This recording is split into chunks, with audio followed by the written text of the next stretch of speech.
So today we're going to be talking about such an important topic, and it is triggers. How do we get over triggering? What are even our triggers? And how do we move from a triggered state back into a tantric state of love and connection with our partner, or with whoever else for that matter? So I'm here with Justine to talk about this topic. And so, Justine, how did you come across the importance of working with triggers? Because I know you work with a lot of couples, right? Yeah, couples, my own life experience, just like, and I see that so often, not parents, partners are repeating the same kind of patterns and irritations and annoyances, and after you've been together for a while, it ends up just being something that's like there, swept under the carpet. It stings, but then you just shut down and close away. And then there's that like distance that can tend to grow between people. Or if they're not, don't even say anything, then they ignite a reaction between each other. And I have found that couples will continue to repeat those patterns over and over and over again. And then I saw what's happening in my relationship. The offenses would still come up. And then I learned how to start to actually heal those things that were getting triggered, because I would just put the effort towards trying to tell my partner what he should say, shouldn't say, and should do and shouldn't do, so that I didn't get triggered. And the controlling thing doesn't create a solution. Right. So that's one method, right? We're like, that triggers me, don't do it anymore. But then we're imposing on somebody's liberty. I think everybody knows that tried that technique at least once. It took me many years to catch on that didn't work. So just before we go into like what are the solutions with triggers, can you what's your understanding about triggers? Like, where do they come from, or what is a trigger? Okay. So whenever we have a response that is disproportionate to the stimulus, then something else is getting triggered. And quite often, I would say 90% of the time, that's the case. And so maybe even if it's not disproportionate, but it's going to be touching on something that we're not even aware of. I think that we are moving through our life mostly navigated from things in our unconscious that are determining how we perceive people and how we interpret stuff. So we make things mean something, and we are convinced that it's about the other person, and we're triggered. So we get wrapped up in the story. And I think the trigger is about really being able to see what has happened inside of us, and being able to look at like going deeper inside. And often that's going to go back to the childhood. Like, I'm not obsessed with the childhood, but I have learned that going back there and getting in touch with some things does really help to do some permanent healing and transformation. And I know for me, like, I used to get triggered a lot. I actually took a lot of pride in getting triggered, because I thought it meant that I cared about stuff. Like, I was an activist and like all of these things. And then I started to realize, like, I don't need to get upset about this. This is creating discord in me and in my relationship. And so when I started to just be more calm about it and get in touch with what it was that was going on inside of me, then I was able to really like talk about things in a more clear way. Yeah, right. So a trigger, I like how you defined it as like an overreaction, like when we overreact to something. And to realize at the beginning, we usually try and control the other person by stopping them from doing whatever's triggering us. So we kind of project, make it their fault, basically. But that there is actually a way to start looking within. How do we look within? Like my definition of a tantra, I would think is like so charged up, and it like naturally goes out and focuses on the other. So how do you advise people to turn that around and start going in? Well, one is like, I'll ask people like, what is this triggering inside of you? And it usually takes 2, 3, 4, sometimes 7 rounds to get an answer that's actually about them. And so, because quite often we stay in a story like, I'm triggered because he's doing that, or I'm triggered because he's saying that, or I'm triggered because he doesn't consider me. And so I think a really important part is to come back to yourself. And this is something that I'll be going through in that symposium is ways of where we can go deeper into ourselves, of like how to trace that back. Because as long as we think it's about the other person, that doesn't mean the other person is innocent. Like the other person said something that, and you can still speak to that. The thing is that when I'm aware of what it is that I'm bringing, and then I approach my partner from like, hey, this is what got triggered inside of me. This is what I'm making this mean. This is what I'm bringing to this situation.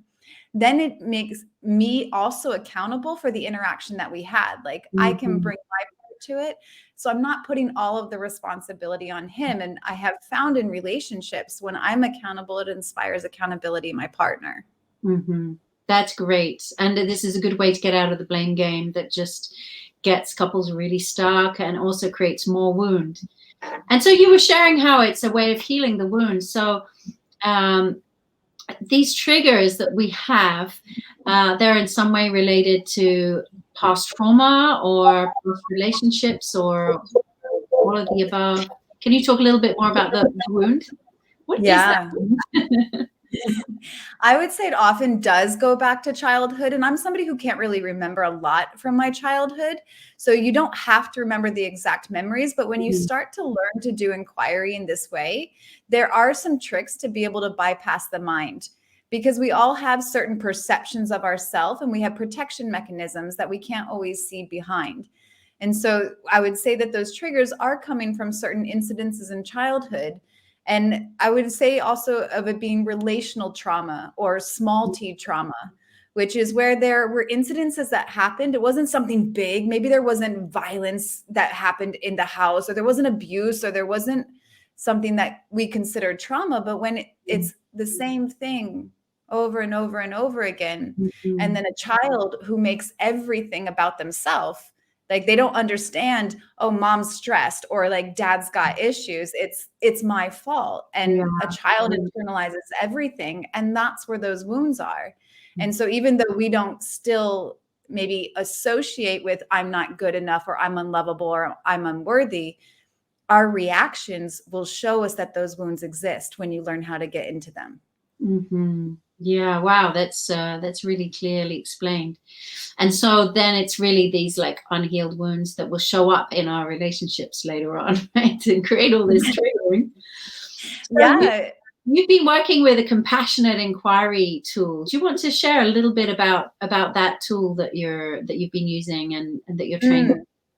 Yeah, so I did a training with Gabor Mate called Compassionate Inquiry.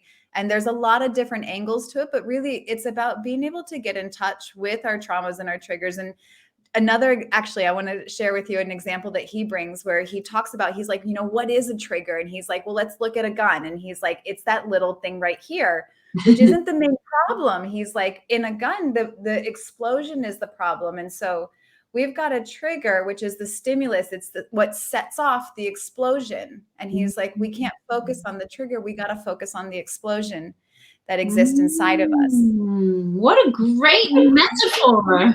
Yeah. So I like that. And then he has a lot of different methods that he's taught us of how to get past the protection mechanisms and how to get into that wound and to be able to open up more to it. And it's something that has significantly helped me to find more peace in myself, in my friendships, in my relationships. And like I had already done years of healing before I did that training, and it still just brought about an immense amount of deeper and deeper healing and being able to get in touch with wounds that I didn't know I had. So it's a phenomenal, it's not a method or a tool or technique, because he says like there's stepping stones, but you can go wherever you want. It's about what unfolds and where the client's going.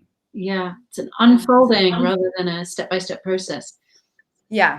Which is really, of course, what it is. In many ways, our relationships are there, or we can see them in a more conscious way of like being there to help us unfold ourselves and unpack everything and find these little pieces that were hurt in the past and put them all back together, hopefully, ideally, so that we can become more healed and more peaceful. I like the way that you use that word. It's about being more peaceful in relationships and intimacy. Being able to have more of the joy and less of the triggers. And it's very much a somatic experience. Like it's about going into the body. And when you're there in the body speaks to you, because all of that stuff from our past, it might be an implicit memory. We're not aware of it. And yet I have found through my own inquiry, and also when I've coached people through this, is that when you go into the body and you're in that space and you're being led through it, stuff comes up that we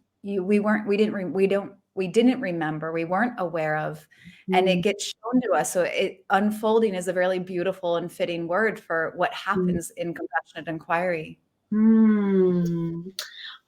So thank you so much for being part of the Live Tantra Symposium. We're putting together, all these different teachings and tools all about healing from a physical, emotional, trauma level, like all the levels. And so maybe you mentioned already you're going to be covering this. So do you want to share just a little bit about what people can look forward to in your class? Yeah. So I will be helping people to have some of the main tools that I have found to be the most helpful of being able to, that I can use like pretty much anytime I'm somewhere. I'm like, okay, here's kind of a few of the stepping stones, some really simple questions. And when you learn how to use these and drop in these, they help you to get to the explosion and past the trigger. And so in that, things that I have been irritated with my partner for 11 years, I'm no longer getting irritated about, which I never thought was possible. Like, I'm just like, this is just going to always be a trigger for us. And it's not. And so I will be helping people to be able to identify, like see the trigger, but to go beyond the trigger and to get to that part and to be able to get in touch with the wound and how to start to heal it. Wow, fantastic. Okay, I'm going to come and join because I get triggered by my partner's driving, so I can really put this to the test.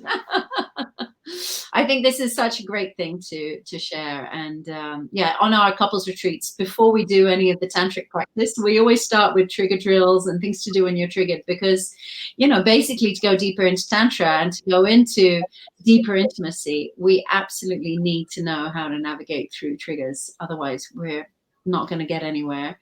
So yeah. I'm very excited for your class. Great. Fantastic. So I'm excited. I love speaking in your guys' symposiums. They're such phenomenal speakers and great information that's coming through. You guys are doing a great service to everybody. Thank you for being a part of it. And everybody else, we look forward to seeing you there at the beginning of October, and we'll put some links somewhere around these videos.